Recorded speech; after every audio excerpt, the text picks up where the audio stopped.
सारा प्रणाम। सहारा से जुड़े हुए समस्त कर्तव्यविद साथियों के लिए एक विशेष सूचना। जब से एक एफिडेविट सुप्रीम कोर्ट में गौतम अवस्थी के द्वारा दाखिल किया गया है, तब से वो नागेश्वर आंदोलनकारी, चंदाखोर बहुत तिलमिलाए हुए हैं, जिसमें जिसके मन में जो आ रहा है वो बक दे रहे हैं, क्योंकि अब उनके पास में कुछ बचा नहीं है।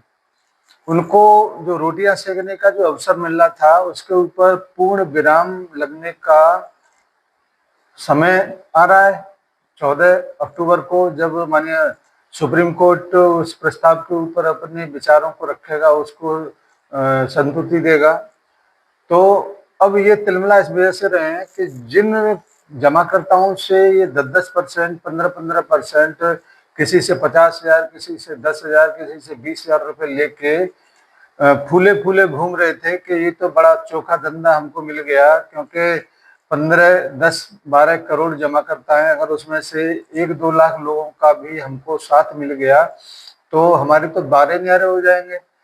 इस तरीके का जो एक सिस्टम इन लोगों ने बना रखा था कि रसीद काटो, पैसा लो और भुगतान कराने का ठेकेदार बन जाओ, वो बिल्कुल पूरी तरह से चौपट हो गया। इनका चंदाखोरी का जो दुकान था, दलाली का जो दुकान था, पूरी तरह से बंद होने के कगार पे पहुंच गया है। इसी वजह से अब वो जले भुने हुए ऐसे घूम रहे हैं जैसे जैसे नाग की पूंछ पर पैर रख दिया जाता है तो वो तिलमिलाता हुआ घूमता है। उसी तरीके से इन नागेश्वरों की पूंछ पर तगड़ा पांव रखा है सहारा के शीर्ष प्रबंधन ने, और ये आसमान से धरातल पर, जमीन पर औंधे मुंह आ गिरे हैं।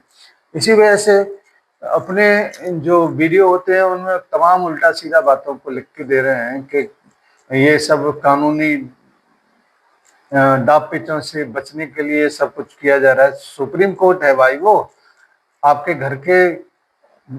घर की बापोती नहीं है जो उसके लिए हम सारा का शीर्ष प्रबंधन कुछ भी कहता फिरे। वहां पर जो कुछ भी करना होता है ना, वो बाकायदा लिखा पढ़ी में करना होता है, बाकायदा शपथ पत्र के माध्यम से देना होता है।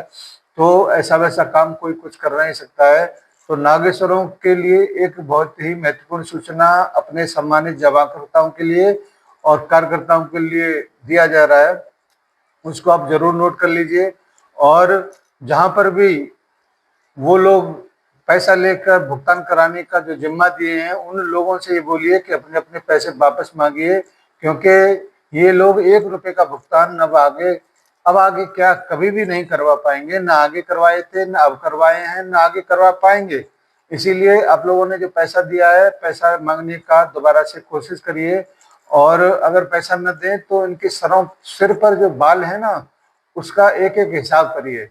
इस तरीके से आप जागरूकता अपने कार्यकर्ताओं के बीच, अपने जमाकर्ताओं के बीच अगर बनाएंगे तो आपके क्षेत्र का, आपके परिक्षेत्र का माहौल पॉजिटिव होगा, संस्था के हित में होगा, आपके हित में होगा, क्योंकि ऐसे नागेश्वरों के फन को कुचलना बहुत जरूरी है और इससे मुनासिब वक्त मिलेगा नहीं।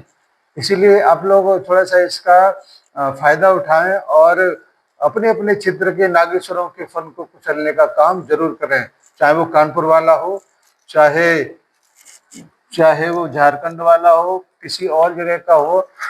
आप सब कुछ फिर दोबारा से खड़े होने के लिए तैयार हो जाएं, जिससे कि कम से कम ऐसे आस्तीन के सांप दोबारा से पैदा न हो।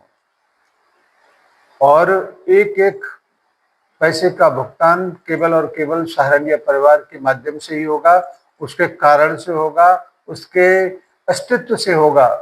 कोई भी ताकत सहारा इंडिया के अलावा सहारा के निवेशकों का, सहारा के कार्यकर्ताओं का, सहारा के कर्मचारियों का हित नहीं साध सकता। वो केवल और केवल सहारा इंडिया ही साधेगा।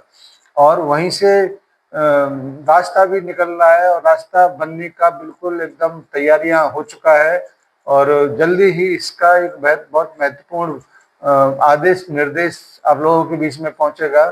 तो मेरा आप लोगों से अनुरोध है कि अपने अपने परिक्षेत्र में सफाई कर लीजिए, दीपावली आने वाला है, और झाड़ू वाड़ू उठा के बिल्कुल अपने आपके परिक्षेत्र को थोड़ा सा चकाचक कर लीजिए, क्योंकि बहुत कुछ नया होने वाला है, बहुत कुछ अच्छा होने वाला है, बहुत कुछ बढ़िया होगा। समस्त सम्मानित जमाकर्ताओं के ब्याज सहित भुगतान की व्यवस्था होने जा रहा है। तो ये महत्वपूर्ण सूचना आप लोगों के बीच में मैंने रखा है, और मैं आप लोगों से ये करबद्ध निवेदन प्रार्थना जरूर करना चाहूँगा कि आप अपने क्षेत्र के सभी साथियों तक ऐसी सूचनाओं को जरूर पहुँचाएं, जिससे आपको और आपके जमाकर्ताओं को थोड़ा सा तसल्ली, थोड़ा सा हिम्मत बन सके। आज का ये छोटा सा वीडियो मैंने आप लोगों के बीच में केवल इस वजह से रखा है कि जब किसी चीज का अंत होने वाला होता है, या जब दिए में तेल खत्म हो जाता है, तो वो लौ फड़फड़ाने लगता है। ऐसे ही इन लोगों की लौ फड़फड़ा रहा है, और ये कुछ भी अंधश्रद्धा बकने का काम करके हमारे कार्यकर्ताओं में और निवेशक साथियों में भ्रम भ्रांतियों को फैलाने का काम अवश्य करेंगे। इससे सावधान रहने की जरूरत है, और इसके लिए आपको यथार्थ पर बने रहना होगा, और यही से सूचनाएं आपके पास में एकदम सटीक पहुंचेंगी। हम लोग मुख्यालय के ऊपर भी नजर रखे हुए हैं, वहाँ की मीटिंग कैसे हो रहा है, बैठक कैसे हो रहा है, सुप्रीम कोर्ट में क्या होने वाला है, इन सारी चीजों के ऊपर नजर रखते हुए आपके बीच में उन सभी के अपडेट देने का कोशिश और प्रयत्न हम लोग निरंतरता के साथ पिछले 2-3 वर्षों से कर रहे हैं। और इसको आप लोगों का बहुत सपोर्ट भी मिला है। आप लोग अपने सोशल मीडिया के हैंडल से इन सारी सूचनाओं को प्रसारित करते हैं। कई सारे ऐसे अननोन पर्सन तक भी पहुंचा देते हैं जिन्होंने यथार्थ को सब्सक्राइब नहीं किया है और उनके पास नोटिफिकेशन नहीं पहुंचता है। इसके लिए आप सभी साथियों का आभार, धन्यवाद, शुक्रिया। हम लोग वेट करते हैं कि सुप्रीम कोर्ट से क्या आदेश निर्देश मिलने वाला है, और संस्थागत सारण्य परिवार के मुख्यालय से क्या निर्देश मिलने वाला है। धन्यवाद सभी को, सभी साथियों को एक बार फिर से सादर सारा प्रणाम। अपने निवेशक साथियों को सादर नमस्कार। जय हिंद, सादर सारा प्रणाम।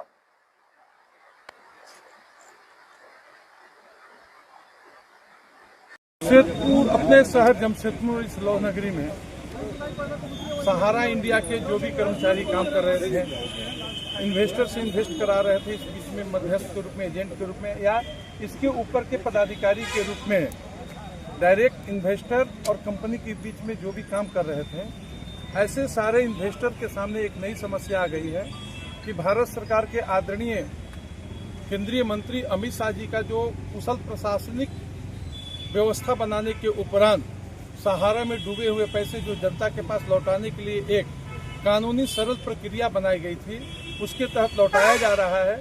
लेकिन ऐसा कुछ थोड़ी कानूनी बाध्यताएं रह गई थी कि जो इन्वेस्टर काम किए थे, एजेंट के माध्यम से किए थे, उनकी कहीं न कहीं मोहर छूट गया, कहीं नाम में मिस्टेक हो गया। इस प्रकार की कहीं तकनीकी जो कमी हो गई है, और उस कमी के कारण वे लोग कंप्यूटर पर अपलोड नहीं कर पा रहे हैं, ताकि उनका दावा सरकार के द्वारा जो दिया जा रहा है, कंपनी को सेबी के निर्देश में दिया जा रहा है, वो नहीं मिल पा रहा था।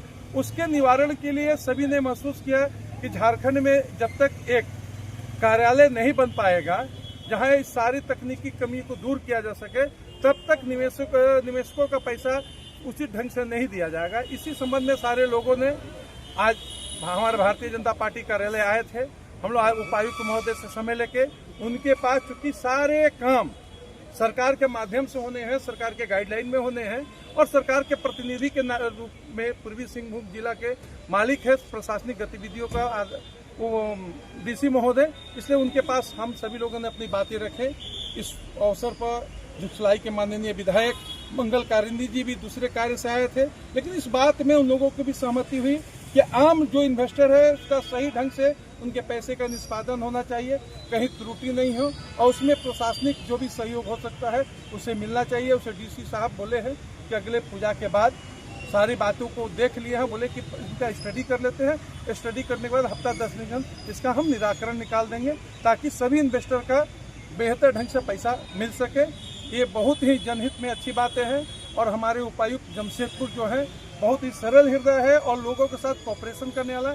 इसके चलते भी आम लोग जो उनके पास मिलने जाते हैं उनके अंदर एक विश्वास जगता है, और विश्वास ही रचनात्मक कार्य की मूल आधार है।